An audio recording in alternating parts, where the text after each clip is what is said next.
اعوذ باللہ من الشیطان الرجیم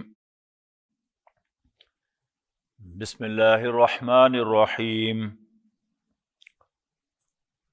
قل انما اعظکم بواحدہ ان تقوموا للہ مثنی وفرادا ثم تتفکروا ما بصاحبکم من جنہ ان هو الا نذیر لکم بین یدی عذاب شدید قل ما سألتکم من اجر فهو لکم ان اجری الا علی اللہ وهو على كل شيء شهيد قل ان ربي يكذب بالحق علام الغيوب قل جاء الحق وما يبدئ الباطل وما يعيد قل انما اعظكم بواحدہ، اے نبی ان سے کہو کہ میں تمہیں ایک بات کی تلقین کرتا ہوں، ان تقوموا للہ، کہ تم اللہ کے سامنے کھڑے ہو کر مثنا و فرادا، اکیلے اکیلے یا دو دو کر کے غور کرو، ثم تتفکروا، پھر غور کرو، ما بصاحبکم من جنہ، کہ تمہارے دوست کو یعنی نبی اکرم صلی اللہ علیہ وسلم کو کوئی آسیب کا سایہ ہے یا ان میں کوئی پاگل پن ہے۔ یعنی یہ مضمون جو شروع کی آیات میں آیا تھا، آپ کو یاد ہوگا کہ جس میں نبی اکرم صلی اللہ علیہ وسلم پر مختلف اعتراضات مختلف کارنر سے کیے تھے۔ یہ بھی امکان ہو سکتا ہے کہ مختلف لوگوں کے ذہنوں میں مختلف قسم کے اشکالات ہوں نبی اکرم صلی اللہ علیہ وسلم کے بارے میں، لیکن میرا جو رجحان ہے وہ یہ ہے کہ جیسے کسی چیز کو قبول نہ کرنے کا فیصلہ انسان پہلے کر لے اور پھر وہ ڈھونڈتا ہے کہ میں کیسے اعتراض کروں، میں کیسے نقص نکالوں، میں کیسے اپنے تحفظ کا اظہار کروں۔ یہ سارے تحفظات ہیں کہ جو بعد میں کیے جا رہے ہیں، یہ انیشل نہیں ہے۔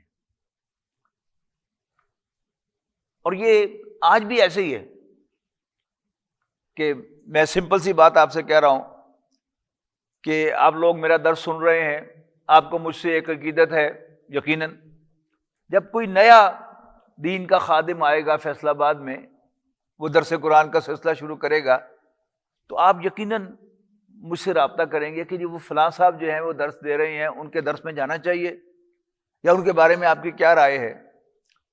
جب میرے دل میں خلوص نہیں ہوگا تو پھر میں کہوں گا کہ ہمیں مارتا رہتا ہو اور دماغ خراب ہوتا او ایویں فلانی گل، کبھی ادھر کی ماروں گا کبھی ادھر کی ماروں گا۔ مقصد کیا ہے کہ میں نہیں چاہتا کہ آپ کسی اور کی بات سنیں، میں چاہوں گا کہ آپ میرے ہی گھڑے کی مچھلی بنے رہیں اور مجھے ہی سنتے رہیں، مجھے ہی داد دیتے رہیں۔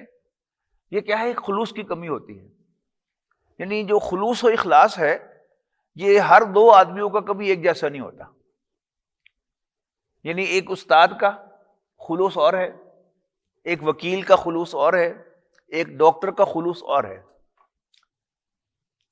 ایک ڈاکٹر جو ہے اس کے سامنے کوئی مریض آتا ہے اور وہ مریض کہتا ہے کہ میں نے فلاں ڈاکٹر صاحب سے رابطہ کیا تھا، انہوں نے یہ کہا تھا۔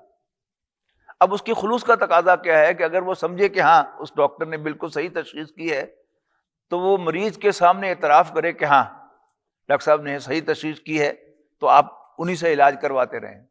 لیکن عام طور پر آپ کیا دیکھتے ہیں، آپ ایک ڈاکٹر کے پاس جاتے ہیں اور پھر اس کے بعد کسی دوسرے سے رائے لیتے ہیں، وہ پہلے کے اوپر بالکل لکیر پھیر دیتا ہے، تو نان سینس ہے یہ بالکل۔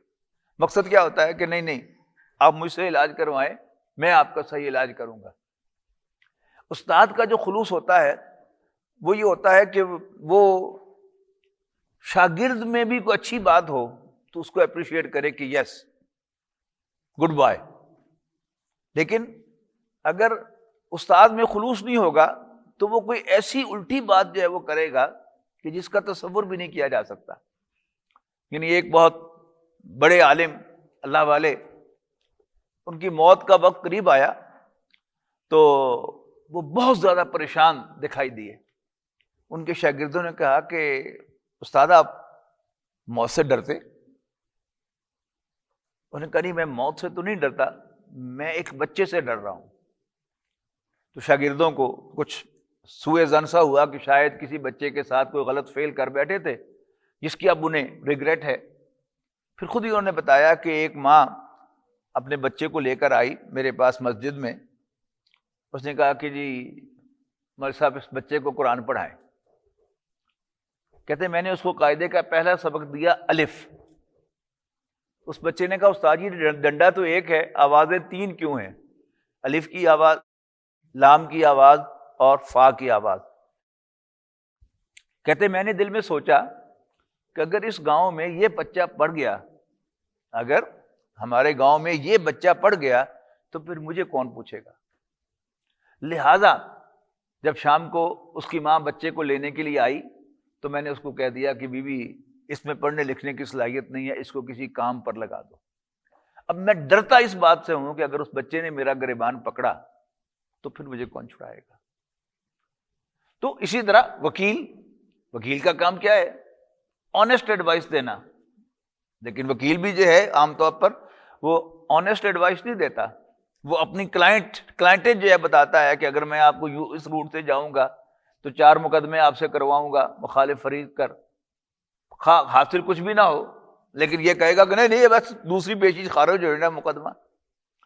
تو ہر ایک کا خلوص اپنا اپنا ہوتا ہے۔ تو نبی اکرم صلی اللہ علیہ وسلم پر جو اعتراض داغے جا رہے تھے، میرا اپنا تاثر یہ ہے کہ وہ یعنی کوئی ڈفرینٹ لوگوں کے مائنڈ سیٹ کی پیداوار نہیں تھے، ایک ہی مائنڈ سیٹ تھا، اور وہ کیا تھا؟ مخالفت نبی اکرم صلی اللہ علیہ وسلم کی۔ کبھی کہا کہ پاگل ہے، کبھی کہا کہ اس پر جنوں کا سایہ ہے، کبھی کہا کہ یہ شاعر ہے۔ اب یہ سارے کیا ہے؟ ان سب کے مقابلے میں کہا جا رہا ہے کہ تعصب سے بالاتر ہو کر اپنے سامنے اللہ تعالیٰ کو حاضر کر کے نا کہ قوموا للہ، یعنی اپنے آپ کو اللہ تعالیٰ کے سامنے کھڑے کر کے سوچو، خواہ اکیلے اکیلے سوچو، دل میں غور و فکر کرو، یا آپس میں خلوص کے ساتھ ڈسکس کرو۔ تو کیا پاگل ایسے ہوتے ہیں؟ کیا جس پر کسی جن کا سایہ ہوتا ہے وہ ایسے بہیو کرتا ہوتا ہے؟ کیا جس شخص نے 40 سال کسی چھوٹی سی بات کے لیے بھی جھوٹ نہ بولا ہو، کیا وہ اتنا بڑا جھوٹ بول سکتا ہے؟ یعنی جب تم اپنے دل میں جھانکو گے، غور کرو گے اللہ تعالیٰ کو حاضر ناظر جان کر، تو پھر تم صحیح نتیجے پر لازماً پہنچ جاؤ گے۔ یا شاعر ایسے ہوتے ہیں، یعنی آگے وہ بات آ رہی ہے کہ میں تم سے کوئی اجرت طلب نہیں کر رہا۔ عام طور پر جو وعد و نصیحت کرنے والے یا شعر و شاعری کرنے والے وہ پہلے داد وصول کرتے ہیں اور پھر نذرانہ وصول کرتے ہیں، پھر جھولی پھیلاتے ہیں۔ یعنی غالب جیسا شاعر جو ہے وہ بھی پھر درباری شاعر بنا۔ اب درباری شاعر کیا ہوتا ہے؟ سرکار دربار کی تعریف میں قصیدے کہنا۔ تو نبی اکرم صلی اللہ علیہ وسلم کے کلام کو دیکھیں تو اس میں شاعری والی کوئی بات نہیں ہے، اور آپ کے طرز عمل کو دیکھیں اس میں جنات والی کوئی بات نہیں ہے۔ اور جس نے کبھی چھوٹی چھوٹی بات کے لیے ایک سودا بیچنے کے لیے جھوٹ نہیں بولا، تو کیا وہ اتنا بڑا جھوٹ بول سکتا ہے؟ تو اپنے دل سے پوچھو، تمہارا دل خود گواہی دے گا کہ یو آر رانگ۔ محمد صلی اللہ علیہ وسلم سچے ہیں۔ ما بصاحبکم من جنہ، تمہارا دوست آسیب زدہ نہیں ہے، اس پر کوئی جنوں کا سایہ نہیں ہے۔ ان ہوا الا نذیر لکم بین یدی عذاب شدید، یہ تو یقیناً سخت عذاب کے آنے سے پہلے تمہیں خبردار کرنے والے ہیں۔ قل ما سألتکم، یہ ابھی میں نے جو ذکر کیا، میں تم سے کوئی اجرت طلب نہیں کر رہا۔ اگر میں شاعر ہوتا تو میں اپنا کلام پیش کر کے تم سے داد وصول کرتا، پھر میں تم سے ایکسپیکٹ کرتا کہ تم مجھے نذرانے دو گے، میری خدمت کرو گے، مجھے ہار پہناؤ گے۔ میں تو کوئی ایسی ایکسپیکٹیشن نہیں کر رہا۔ قل ما سألتکم من اجر، اے نبی ان سے کہو صاف صاف کہ میں تم سے کوئی اجرت طلب نہیں کرتا۔ فہو لکم، اگر میں مانگوں تو وہ تمہیں مبارک۔ ان اجری الا علی اللہ، میری اجرت تو رب العالمین اللہ کے ذمے ہے۔ وہو علی کل شیء شہید، اور وہ ہر جگہ موجود ہے، ہر چیز کا گواہ ہے۔ قل ان ربی یقذف بالحق، علام الغیوب۔ سورۃ انبیاء میں ایک آیت آئی ہے کہ جس میں فرمایا گیا کہ اللہ تعالیٰ حق کو باطل پر دے مارتا ہے اور اس کا بھیجا نکال دیتا ہے۔ یہاں صرف پہلا حصہ کہا گیا ہے، ان ربی یکتب بالحق، بے شک اللہ تعالیٰ حق کو دے مارتا ہے۔ یہاں انڈرسٹوڈ ہے وہ آیت جو ہے کہ باطل کے اوپر، اور کیا ہوتا ہے؟ علام الغیوب، میرا رب جو تمام چھپی باتوں کا جاننے والا ہے وہ حق کو دے مارتا ہے باطل کے اوپر۔ قل جاء الحق وما یبدئ الباطل وما یعید، کہہ دو کہ حق آ چکا، اور جو پہلی بار پیدا کر سکتا ہے، وما یبدئ الباطل وما یعید، اور جو باطل ہے اللہ تعالیٰ تو اس نے پہلی دفعہ پیدا کیا ہے، وہ اس تخلیق کو دہرائے گا بھی، ہمیں موت طاری ہوگی ہم سب پر، اور جب دوسری دفعہ حضرت اسرافیل علیہ السلام بگل بجائیں گے تو ہم سب اپنی قبروں سے اٹھ کھڑے ہوں گے۔ تو جو اصل رب ہے، اصل مالک ہے، اصل خالق ہے، وہ تو ابتدا بھی کرتا ہے اور اس کو پروسیس کو ریپیٹ بھی کر سکتا ہے اینی ٹائم۔ لیکن جو باطل ہے، وما یبدئ وما یعید، نہ وہ پہلی بار پیدا کرتا ہے اور نہ وہ اس کو ریپیٹ کر سکتا ہے۔ قل ان ضللت فانما اضل علی نفسی، اے نبی ان سے یہ بھی کہو، اب یہ سارے قل ہیں، یعنی جیسے کوئی آخری بات کہی جا رہی ہوتی ہے، پھر یہ بھی کہہ دو، اچھا یہ بھی کہہ دو، یہ بھی کہہ دو، پھر آ رہا ہے قل، کہہ دو ان ضللت فانما اضل علی نفسی، اے نبی ان سے کہو کہ اگر میں غلط ہوں تو پھر وہ میرے اپنے نفس کی وجہ سے غلطی ہوگی، اور اس کا خمیازہ بھی مجھے بھگتنا پڑے گا، اس کا وبال بھی مجھے پر آئے گا۔ وَإِنِ اهْتَدَيْتُ، اور اگر میں ہدایت یافتہ ہوں، سیدھے راستے پر ہوں، فَبِمَا يُوحِي إِلَيَّ رَبِّي، تو وہ اس وحی کی وجہ سے ہے جو میرا رب میری طرف کر رہا ہے، میں اس کی بنیاد پر صحیح ہوں۔ یہ جو عام ہمارا ایک جو ٹریڈیشنل انداز ہے کہ بہت سے ہمارے بزرگ وہ اپنی بیان کے اخیر پر کہتے ہیں کہ جو بات بھی حق بات میری زبان پر آئی ہے یہ اللہ کے فضل سے ہے، اور جو غلط بات میری زبان پر آئی ہے یہ میری کمزوری کی وجہ سے ہے۔ بالکل وہی مضمون ہے جو وہ فالو کرتے ہیں۔ اصل میں نبی اکرم صلی اللہ علیہ وسلم کو تلقین کیا جا رہا ہے کہ اے نبی کہہ دو کہ اگر میں غلط ہوں، گمراہی پر ہوں، معاذ اللہ، جبکہ آپ نہیں ہیں، لیکن ایک سپوزڈلی ایک بات کہی جاتی ہے کہ if at all you think کہ میں غلط ہوں، تو وہ غلطی میری اپنی کوتاہی کی وجہ سے ہے، اور اس کا خمیازہ میں بھگتوں گا، تم پر اس کا کوئی وبال نہیں آئے گا۔ اور اگر میں ہدایت پر ہوں تو وہ ہدایت پر ہوں میں اللہ تعالیٰ کی رہنمائی کی وجہ سے، اللہ تعالیٰ کی وحی کی وجہ سے۔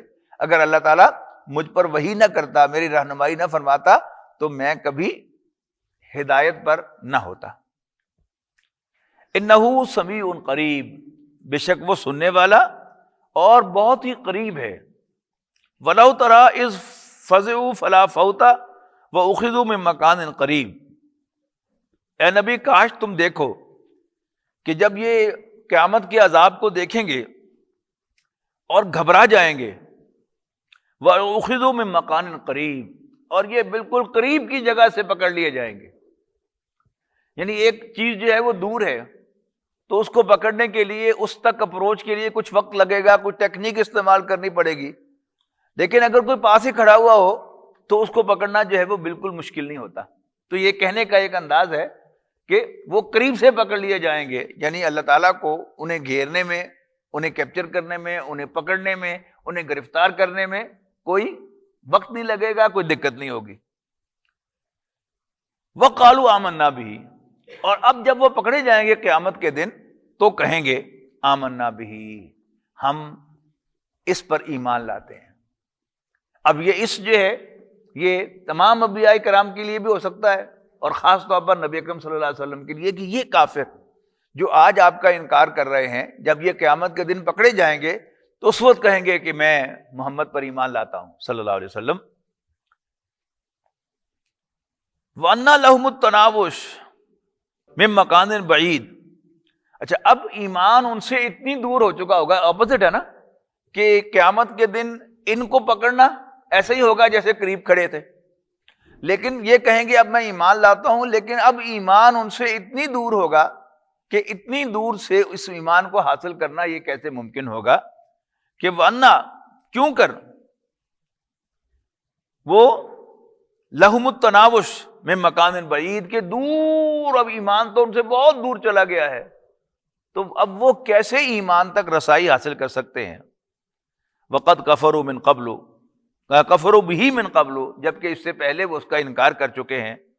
وَيَقْذِفُونَ بِالْغَيْبِ مِن مَّكَانٍ بَعِيدٍ، وہی ڈالنا مارنا، اب یہ دور سے تیر چلا رہے ہیں، دور سے اٹکل کے تیر چلا رہے ہیں، کوشش کر رہے ہیں یہ کرنے کی۔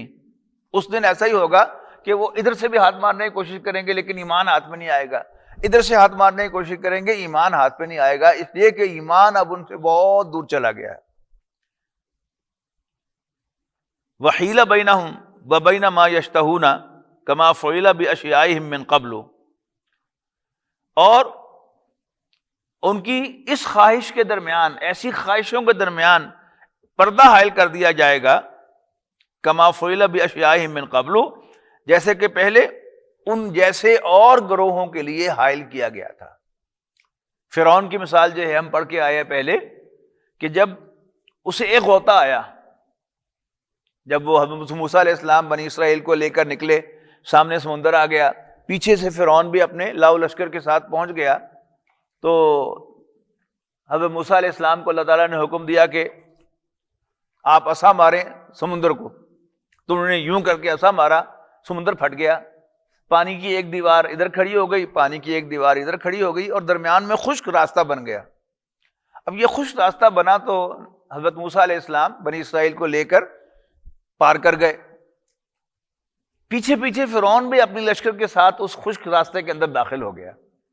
تو سچویشن یعنی ایسی بنی کہ جب جو ہیڈ تھا بنی اسرائیل کا، موسیٰ علیہ السلام کا، وہ اینڈ پر پہنچا تو پیچھے سے فرعون بھی اپنے لاؤ لشکر کے ساتھ انٹر ہو گیا اس کے اندر، اور جب آخری اسرائیلی پار کر گیا تو پوری کی پوری فوج فرعون کی وہ عین بیچ میں آ گئی تھی، تو اللہ تعالیٰ نے حکم دیا سمندر کو کہ اب چل پڑو، اور اس کو غوطہ آیا، تو غوطہ کھا کر ایک دم اوپر آیا نا وہ، تو اس نے کہا کہ میں موسیٰ اور ہارون کے رب پر ایمان لاتا ہوں۔ تو وہاں قرآن مجید میں سورہ یونس میں الفاظ تھے الان کہتے ہیں ناؤ کو، تو الان تو ملا کے ہو گیا آن، جسے ہم کہیں گے اپنے محاورے میں ہن، ٹھیک ہے نا، ایک ہے ہن، ایک ہے ہن، اس میں جو خاص ایکسکلیمیٹری جو انداز ہوتا ہے نا کہ ہن، نو ناٹ ناؤ، ٹو لیٹ، تو یہاں بھی وہی بات جو ہے کہی جا رہی ہے کہ جیسے ان سے پہلے گروہوں نے انکار کیا تھا جب ایمان بالکل ان کے قریب تھا، ان کو بار بار دعوت دی جا رہی تھی، اس وقت مانا نہیں، اور جب عذاب سامنے آیا تو پھر انہوں نے مانا، ایسے ہی یہ کریں گے۔ انہم کانوا فی شک مریب، یقیناً یہ بہت ہی گہرے شک میں مبتلا ہیں۔ بارک اللہ لی ولکم فی القرآن العظیم ونفعنی وإیاکم بالآیات وذکر الحکیم۔